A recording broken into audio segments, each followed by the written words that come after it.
ನಮ್ಮ ಸಂವಿಧಾನದ ರೀತಿಯ ಅಂಬೇಡ್ಕರ್ ಅವರು ಹೇಳಿದ ರೀತಿಯ ನಡ್ಕಬೇಕು ಅಂತ ಕಾರಣಕ್ಕೋಸ್ಕರವಾಗಿ ಸಮಾಜದಲ್ಲಿ ಎಲ್ರಿಗೂ ಸಮಾನ ಅವಕಾಶಗಳನ್ನು ಕಲ್ಪಿಸಿಕೊಡ್ಬೇಕು ಅಂತ ಕಾರಣಕ್ಕೋಸ್ಕರ ಅಲ್ಪಸಂಖ್ಯಾತರು ಸೇರಿ ಈ ದೇಶದಲ್ಲಿ ಆರ್ಥಿಕವಾಗಿ ಸಾಮಾಜಿಕವಾಗಿ ಹಿಂದುಳಿದಿದ್ದಾರೆ. ಆ ಜನರಿಗೆ ನ್ಯಾಯ ಸಿಗಬೇಕು ಅಂತೇಳಿ ಮಾಡಿರ್ತಕ್ಕಂಥದ್ದು. ಹಿಂದೂಗಳನ್ನ ಓಲೈಸಲಿಕ್ಕೋಸ್ಕರವಾಗಿ ಹಿಂದುತ್ವ ಮಾಡಲ್ಲ. ನಾವು ಎಲ್ಲ ಧರ್ಮದವರು, ಎಲ್ಲ ಜನರು, ಎಲ್ಲ ಭಾಷೆಯವರು ಎಲ್ಲರೂ ಸಮಾನರು ಅಂತಕ್ಕಂಥ ಕಾಣ್ತಕ್ಕಂಥ ಪಕ್ಷ ಕಾಂಗ್ರೆಸ್ ಪಕ್ಷ. ಆರ್ಗನೈಸರ್ ಅಂತ ಆ ಪತ್ರಿಕೆಯಲ್ಲಿ ವಿರೋಧ ಮಾಡಿ ಬರೆದವರು, ಸಂವಿಧಾನವನ್ನು ವಿರೋಧ ಮಾಡಿ ಬರೆದವರು ಮಿಸ್ಟರ್ ಸಾವರ್ಕರ್.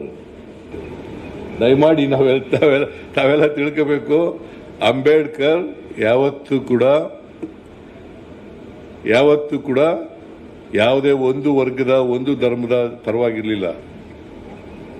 ನಾನು ಸಾಮಾಜಿಕ ನ್ಯಾಯದ ರಥ ಇಲ್ಲಿವರೆಗೆ ಎಳ್ಕೊ ಬಂದಿದ್ದೀನಿ. ದಯಮಾಡಿ ಅದನ್ನ ಹಿಂದಕ್ಕೆ ತಿಳಕ್ ಹೋಗ್ಬಿಡಿ. ನಿಮ್ ಕೈಲಾದ್ರೆ ಮುಂದಕ್ಕೆ ಎಳೀರಿ, ಆಗ್ಲಿಲ್ಲ ಬಿಟ್ಬಿಡಿ, ಅಲ್ಲೇ ಇರ್ಲಿ. ಬಿಜೆಪಿ ಅಧಿಕಾರದಲ್ಲಿ ಇವತ್ತಿನವರೆಗೆ ಮಾಡಿದಾರ?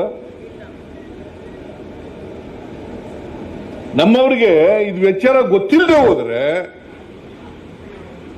ಹೋದ್ರೆ ಅವರು ಈಗ ಎಲ್ಲ ಅಪಪ್ರಚಾರ ಮಾಡ್ತಾರೆ. ಸಿದ್ದರಾಮಯ್ಯನವ್ರ ಸರ್ಕಾರ SCP TSPಗೆ ಇಟ್ಟಿರ್ತಕ್ಕಂಥ ಹಣವನ್ನ ಬೇರೆ ಬಾಬುಗಳಿಗೆ ಖರ್ಚು ಮಾಡ್ಕೊಬಿಟ್ಟಿದ್ದಾರೆ. ನೀವು ಸುಮ್ಮನೆ ಇದ್ಬಿಡ್ತೀರಿ? ಡು ಯು ನೋ, ಬಿಜೆಪಿ ಸರ್ಕಾರ ಇದ್ದಾಗ 8,300 ಕೋಟಿ ರೂಪಾಯಿಗಳನ್ನ SCP TSPಗೆ ಇಟ್ಟಿದ್ದ ಹಣವನ್ನ ಖರ್ಚು ಮಾಡಿದ್ದವರು ಭಾರತೀಯ ಜನತಾ ಪಕ್ಷದವರು. You must understand this. SCP TSP ಕಾಯ್ದೆ ಮಾಡಿದವರು ಯಾರು? 2013 ಇಲ್ಲೇ ಆಂಜನೇಯ ಕೂದಿದ್ದಾನೆ. ನಮ್ಮ ಸರ್ಕಾರ ಬಂದ ಮೇಲೆ ಆಂಜನೇಯನ ಕೈಲಿ ಅದನ್ನು ಮಾಡಿಸಿದ್ದು, ಕಾನೂನು ಮಾಡಿಸಿದ್ದು. ಯಾರು ಕೂಡ ಇನ್ನು ಮುಂದೆ ಬದಲಾಯಿಸಕ್ಕಾಗಲ್ಲ. ಆ ಕಾನೂನು ಬದಲಾಯಿಸಕ್ಕಾಗುತ್ತಾ? 7D ಅಂತ ಇದೆ, ಡೀಮ್ಡ್ ಎಕ್ಸ್ಪೆಂಡಿಚರ್ ಅಂತ ಇದೆ. ಬಿಜೆಪಿಯವರು ಯಾಕೆ ರದ್ದು ಮಾಡಲಿಲ್ಲ? ಯಾಕೆ ರದ್ದು ಮಾಡಲಿಲ್ಲ? ಇದನ್ನು ರದ್ದು ಮಾಡಿದವರು ಸಿದ್ದರಾಮಯ್ಯ ಸರ್ಕಾರ 2ನೇ ಸಾರಿ ಬಂದಾಗ, ಕಾಂಗ್ರೆಸ್ ಪಕ್ಷ ಅಧಿಕಾರಕ್ಕೆ ಬಂದಾಗ ರದ್ದಾಯಿತು. ರದ್ದು ಮಾಡಲಿಲ್ಲ. ಬಡ್ತಿ ಮೀಸಲಾತಿ ದಲಿತರಿಗಿತ್ತು, ಅದನ್ನ ಸುಪ್ರೀಂ ಕೋರ್ಟ್ನವರು ಒಡೆದಾಕ್ಬಿಟ್ರು. ಬಡ್ತಿ ಮೀಸಲಾತಿ ಅನ್ಕಾನ್ಸ್ಟಿಟ್ಯೂಷನಲ್ ಅಂತ ಒಡೆದಾಕ್ಬಿಡ್ತು. ಅದನ್ನ ರಾಜ್ಯದಲ್ಲಿ ರತ್ನಪ್ರಭಾ ಅಂತೇಳಿ ಚೀಫ್ ಸೆಕ್ರೆಟರಿ ಇದ್ರು. ಆ ರತ್ನಪ್ರಭಾ ಅಧ್ಯಕ್ಷತೆಯಲ್ಲಿ ಒಂದು ಸಮಿತಿಯನ್ನ ಮಾಡಿ ವರದಿ ತರಿಸಿಕೊಂಡು ಸುಪ್ರೀಂ ಕೋರ್ಟ್ನವರು ಯಾವ ಡಿಸಿಷನ್ ಒಡೆದಾಕಿತ್ತು ಅದನ್ನ ಮತ್ತೆ ಊರ್ಜಿತಗೊಳಿಸಿದವರು ಕರ್ನಾಟಕ ಸರ್ಕಾರ ಕಾನೂನು ಮಾಡಿ. ಹಿಂದೆ ಎಲ್ಲರೂ ದೇಶದಲ್ಲಿ ಎಲ್ಲರೂ ಮಾಡಿದಾರ? ಇಡೀ ದೇಶದಲ್ಲೆಲ್ಲೂ ಮಾಡಿಲ್ಲ. ಕರ್ನಾಟಕ ಒಂದೇ ರಾಜ್ಯ ಮಾಡಿರ್ತಕ್ಕಂಥದ್ದು. ನಮ್ಮ ಕಾರ್ಯಕರ್ತರಿಗೆ ಗೊತ್ತಿರಲಿ ಅಂತೇಳಿ ಇವೆಲ್ಲ ಹೇಳ್ತಾ ಇದ್ದೀನಿ ನಾನು. ಇವತ್ತು ಕಾಂಟ್ರಾಕ್ಟ್ ನಲ್ಲಿ ಮೀಸಲಾತಿ ಕೊಟ್ಟವರು ಯಾರು? ಕಾಂಟ್ರಾಕ್ಟ್ ನಲ್ಲಿ ಮೀಸಲಾತಿ ಕೊಟ್ಟವರು ಯಾರು? 50 ಲಕ್ಷ ಮಾಡಿದೆ, ಆಮೇಲೆ 1 ಕೋಟಿ ಆಯ್ತು, ಆಮೇಲೆ ಈ ವರ್ಷ 2 ಕೋಟಿ. ಮುಸಲ್ಮಾನರಿಗೂ ಕೂಡ 2 ಕೋಟಿ 2B. ಅದಕ್ಕೊಂದು ಪ್ರಚಾರ ಮಾಡೋದು. ಸಿದ್ದರಾಮಯ್ಯ ಮುಸಲ್ಮಾನರನ್ನ ಓಲೈಸಲಿಕ್ಕೆ ಮಾಡ್ಕೊಬಿಟ್ಟಿದ್ದಾರೆ. It is not correct. It is not correct. ಅವ್ರನ್ನ ಓಲೈಸಲಿಕ್ಕಲ್ಲ, ನಮ್ಮ ಸಂವಿಧಾನದ ರೀತಿಯ ಅಂಬೇಡ್ಕರ್ ಅವರು ಹೇಳಿದ ರೀತಿಯ ನಡ್ಕಬೇಕು ಅಂತ ಕಾರಣಕ್ಕೋಸ್ಕರವಾಗಿ ಸಮಾಜದಲ್ಲಿ ಎಲ್ರಿಗೂ ಸಮಾನ ಅವಕಾಶಗಳನ್ನು ಕಲ್ಪಿಸಿಕೊಡ್ಬೇಕು ಅಂತ ಕಾರಣಕ್ಕೋಸ್ಕರ ಅಲ್ಪಸಂಖ್ಯಾತರು ಸೇರಿ ಈ ದೇಶದಲ್ಲಿ ಆರ್ಥಿಕವಾಗಿ ಸಾಮಾಜಿಕವಾಗಿ ಹಿಂದುಳಿದಿದ್ದಾರೆ. ಆ ಜನರಿಗೆ ನ್ಯಾಯ ಸಿಕ್ಕಬೇಕು ಅಂತೇಳಿ ಮಾಡಿರ್ತಕ್ಕಂಥದ್ದು category 1, category 2A, category 2B ಮತ್ತೆ ದಲಿತ ವರ್ಗದವರು, ಪರಿಶಿಷ್ಟ ಜಾತಿ ಪರಿಶಿಷ್ಟ ವರ್ಗದವರಿಗೆ 2 ಕೋಟಿವರೆಗೆ ಮೀಸಲಾತಿ ಮಾಡಿರ್ತಕ್ಕಂಥದ್ದು ನಮ್ಮ ಸರ್ಕಾರ. ಇಡೀ ದೇಶದಲ್ಲಿ ಎಲ್ಲೂ ಮಾಡಿಲ್ಲ. ಇದನ್ನೆಲ್ಲ ಹೇಳ್ಬೇಕಾಗತ್ತೆ, ನಮ್ಮ ಜನರಿಗೆ ಹೇಳ್ಬೇಕಾಗತ್ತೆ. ಇವು ಹೇಳದೆ ಹೋದ್ರೆ ನಾವು ಎಲ್ಲರ ಪರವಾಗಿದ್ದೀವಿ ಅಂತ ಗೊತ್ತಾಗಬೇಕಲ್ಲ. ಕಾಂಗ್ರೆಸ್ ಪಕ್ಷ ಮಾತ್ರ ಈ ದೇಶದಲ್ಲೇ ಎಲ್ಲ ವರ್ಗದ ಜನರ ಪರವಾಗಿರ್ತಕ್ಕಂಥ ಪಕ್ಷ. ನಾವು ಹಿಂದೂಗಳನ್ನ ಓಲೈಸಲಿಕ್ಕೋಸ್ಕರವಾಗಿ ಹಿಂದುತ್ವ ಮಾಡಲ್ಲ.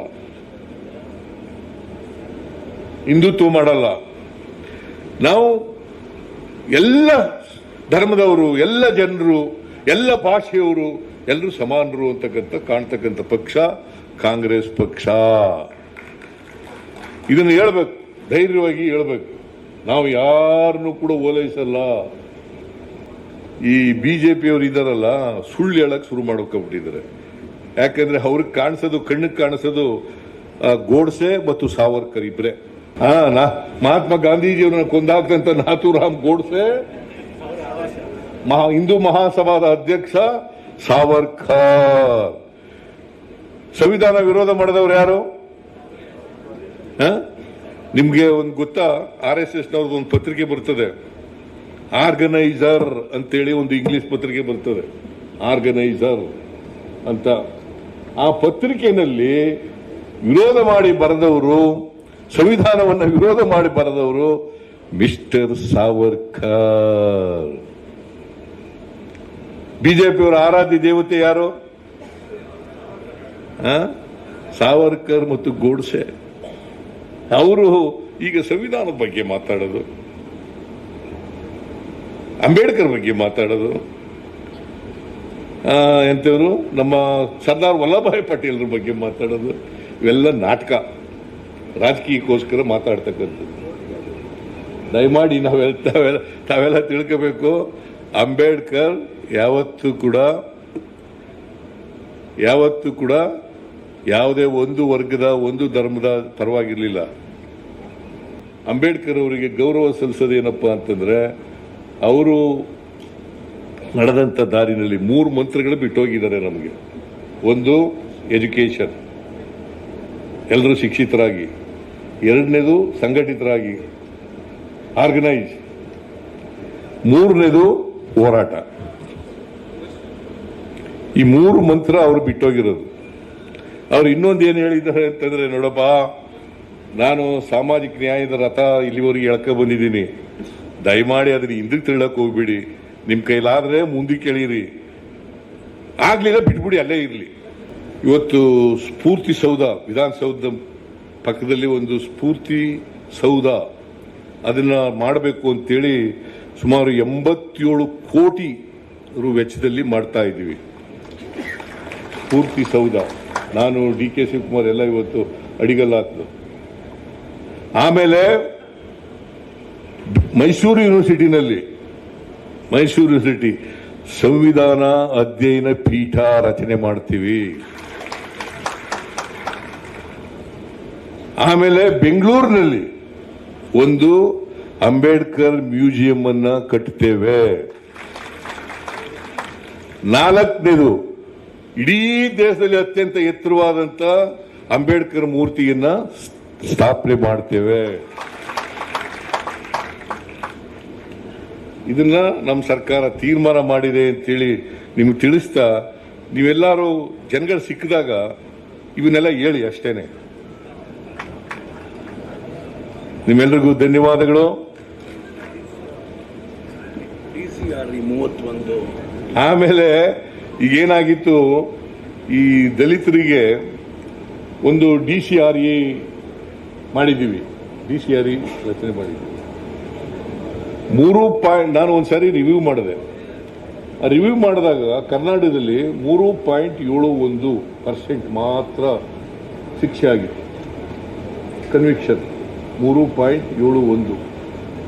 ಅಂದ್ರೆ 100ಕ್ಕೆ 3.71 ಶಿಕ್ಷೆ. ಅದಕ್ಕೋಸ್ಕರ ಒಂದು ಜಿಲ್ಲೆ ಒಂದು ಕ್ರಿಮಿನಲ್ ಕೋರ್ಟ್ ಮಾಡಬೇಕು ಅಂತೇಳಿ, ವಿಶೇಷ ಕ್ರಿಮಿನಲ್ ನ್ಯಾಯಾಲಯವನ್ನು ಮಾಡಬೇಕು ಅಂತೇಳಿ DCRE ಕೈ ಕೆಳಗಡೆ ಪ್ರತಿ ಜಿಲ್ಲೆನಲ್ಲಿ ಒಂದು ನ್ಯಾಯಾಲಯವನ್ನು, ವಿಶೇಷ ನ್ಯಾಯಾಲಯವನ್ನು ಮಾಡಿದ್ದೇನೆ. ಅದು ರಾತ್ರಿ 12 ಗಂಟೆಯಿಂದ ಪ್ರಾರಂಭ ಆಗಿದೆ.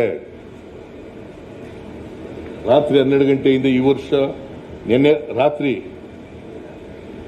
ಅಂದ್ರೆ ಇವತ್ತೇ ರಾತ್ರಿ 12 ಗಂಟೆಗೆ ಶುರುವಾಗಿದೆ. 12 ಗಂಟೆಯಿಂದ ನಡೀತಾ ಇದೆ. ಇದು ಇಡೀ ದೇಶದಲ್ಲಿ ಎಲ್ಲೂ ಮಾಡಿಲ್ಲ. ಅದನ್ನ ಮಾಡಿದೀವಿ ಅಂತ ಹೇಳ್ತಾ ನಿಮ್ಗೆಲ್ಲ ಮಾಹಿತಿ ಇರಲಿ ಅಂತೇಳಿ ಇವನ್ನೆಲ್ಲ ಹೇಳಿರೋದು. ದಯಮಾಡಿ ನಿಮ್ಗೆ ಎಲ್ಲೆಲ್ಲ ಅವಕಾಶ ಸಿಗುತ್ತೆ ಅಲ್ಲೆಲ್ಲ ಹೇಳಿ ಅಂತಕ್ಕಂಥ ಮಾತುಗಳನ್ನ ಹೇಳಿ ನಮ್ಮವರು ಸ್ವಲ್ಪ ಮೌನನೇ ಬಂಗಾರ ಅಂತ ತಿಳ್ಕೊಬಿಟ್ಟಿದ್ದಾರೆ. ಮೌನನೇ ಬಂಗಾರ ಅಂತ ತಿಳ್ಕೊಬಿಟ್ಟಿದ್ದಾರೆ. ನಾನು 94-95ರಲ್ಲಿ ಹಣಕಾಸಿನ ಮಂತ್ರಿ ಆದೆ. ಆಗ ಎಲ್ಲ ಕಡೆ ದಲಿತ ಸಂಘರ್ಷ ಸಮಿತಿಯವರು ನಮಗೆ ಎಂಡ ಬೇಡ, ಪ್ರತಿ ಹೋಬಳಿಗೊಂದು ರೆಸಿಡೆನ್ಷಿಯಲ್ ಶಾಲೆ ಬೇಕು, ವಸತಿ ಶಾಲೆ ಬೇಕು ಅಂತ ಚಳವಳಿ ನಡೀತಾ ಇತ್ತು. ನಾನು 94-95ರಲ್ಲಿ ಹಣಕಾಸಿನ ಮಂತ್ರಿಯಾಗಿ ಬಜೆಟ್ ಮಂಡಿಸ್ತಕ್ಕಂಥ ಅವಕಾಶ ಸಿಕ್ಕಿದ್ರಿಂದ ಮೊದಲನೇ ಬಾರಿಗೆ ಮೊರಾರ್ಜಿ ವಸತಿ ಶಾಲೆಗಳನ್ನು ಪ್ರಾರಂಭ ಮಾಡಿದ್ದು.